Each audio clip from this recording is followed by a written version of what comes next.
Welcome to Tech Talk Central. I'm Sarah. And I'm Nathan. Great to be here. Today we're doing a really important deep dive for anyone who cares about their gaming experience right now. Absolutely. We're looking at the two big players and controllers, the heavy hitters. Yes, the latest from PlayStation and Xbox. And we're asking, which one gives you the best shot at, truly smooth gameplay? That's the core question. Mhm. And this isn't just about which console you own, right? It's about the tech itself. Exactly. We've got the details pulled straight from the product pages. The PlayStation DualSense, specifically that cool new Astrobot limited edition. Oh, yeah, the joyful one. Yeah. And the updated Xbox wireless controller for 2025, the carbon black version. Okay, so our mission today, let's try and cut through the marketing buzz. Right. We want to figure out which of these really offers the superior experience for you, the listener, especially if you care about quality, responsiveness, and just having a smooth session. Yeah, whether that smoothness comes from feeling totally immersed or from just effortless usability across platforms. It's a real clash of philosophies. Okay, let's unpack that. We've got the DualSense innovation, trying to make you feel the game, Deep immersion. versus the Xbox approach, refined comfort, play anywhere utility. Right. Let's dive into the DualSense first, that Astro BI edition. Let's do it. I mean, you can't ignore the look. It's very distinct. That dual speeder design, the blue grips, the little smiley face on the touchpad. It's definitely got personality on the outside. Yeah.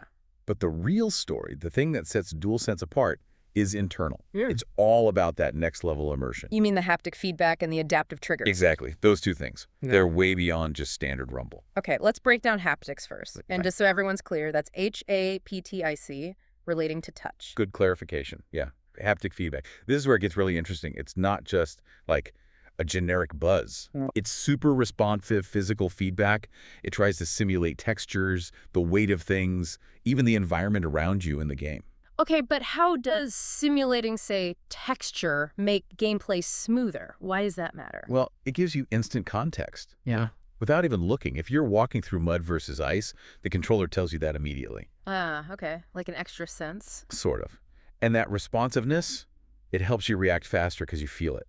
Subtle differences in weapon recoil, the terrain underfoot, it makes your actions feel more connected, more precise, less jarring. And the adaptive triggers push that even further, that physical interaction. They really do. You get actual varying force and tension right under your fingertips. Real physical resistance. Like the trigger pushes back. Yeah. So pulling a bowstring feels taut. Slamming the brakes in a racing game when you're losing traction. The trigger might resist you differently.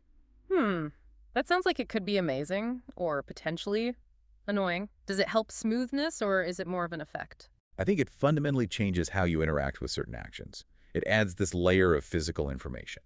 Shooting one gun feels physically different from another. It's about higher fidelity control, which for many is smoother because it feels more natural, more analog. That does sound deeply integrated, especially for PS5 games. But what if you love the controller and want to use it elsewhere? Actually, it's pretty versatile. You can connect it with a USB-C cable or just use Bluetooth. Okay.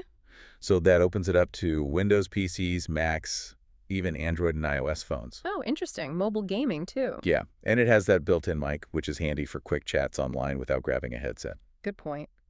And context here, this Astro BOT one is brand new, right? October 2025 release. Super new and already ranked #2 for PS5 controllers. So clearly, people are responding to this tech. Okay, a strong showing for sensory immersion then. Let's smoothly transition, if you will, to the competition. Let's do it. The Xbox side. Right. Switching gears to the Xbox wireless controller, the 2025 Carbon Black. If DualSense is about feeling the friction, what's the Xbox focus for smooth gameplay? Comfort and utility. Unwavering focus there. It's designed for long sessions. Making sure those 4-hour raids don't leave your hands cramping. Right. Consistency over long periods, that's definitely part of smooth. Absolutely. They talk about refined geometry and sculpted surfaces. Sounds a bit like marketing speak. What does that mean in practice? Basically, it means they've subtly tweaked the shape, the curves, how it sits in your hands, trying to fit more hand sizes comfortably, reduce fatigue. Okay. And then there's the grip. They really went all in on texture. Yeah, I noticed that. Triggers, bumpers, the whole back case. Essential for control. Totally. Keeps you locked on target.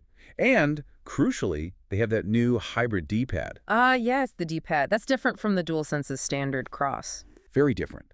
It blends the cross shape with a kind of faceted dish It's a big deal for fighting games, platformers.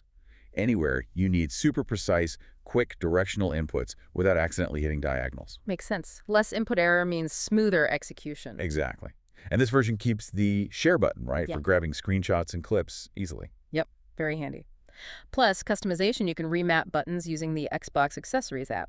That customization is key for a lot of players. But the really big difference, connecting to that utility point, is power. Battery life. This is where the philosophies really diverge, isn't it? Hugely.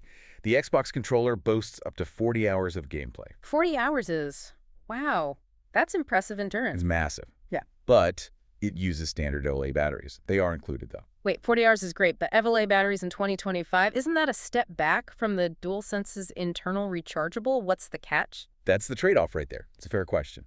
The catch is, yes, potentially buying batteries or using rechargeable AA's, which many do. Okay. But the upside is reliability and freedom. If that internal battery on the DualSense dies mid-game, you're plugging in a cable, tethered, Sure. with LEDs. You pop in fresh ones in, like 5 seconds, and you're instantly back at 100% power. No interruption. For some players, especially competitive ones, that instant swap is worth it for maintaining smooth, uninterrupted play. Okay, I see the argument for endurance players. And speaking of freedom, the compatibility is just huge. They're kind of wild. Xbox wireless tech and Bluetooth. So easy pairing and switching between devices. Like what?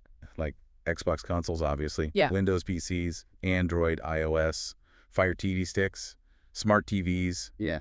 Even some VR headsets. Wow, okay, so truly play anywhere. That's the promise, and it largely delivers. Plus, you've still got the standard 3.5mm headset jack and USB-C for a wired connection if you prefer. And this one's been out a bit longer, March 2025, and it's topping the charts. Yeah, #1 on Xbox Series X and S controllers, and #1 for PC game controllers overall. That tells you how much people value that broad compatibility and refined design. It really dominates that cross-platform space then. No question. Okay, so let's try and synthesize this. We've got two excellent controllers, but they're aiming for smooth gameplay in fundamentally different ways. Right. What's the core difference you see? The big takeaway? Okay, the DualSense is all about that deep, immersive, tactile feedback, haptics, adaptive triggers. It wants to make the PS5 experience feel unique, highly sensory.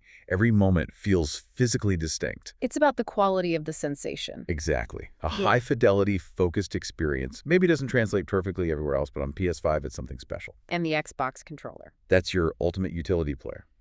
Refined physical comfort, the grips, the D-pad, the shape built for endurance, and then unmatched compatibility across almost any device you can think of. Backed up by that huge battery life, even if it's obeys. Right. It's about minimizing physical friction, maximizing your freedom to play wherever, whenever, for however long you want. Okay.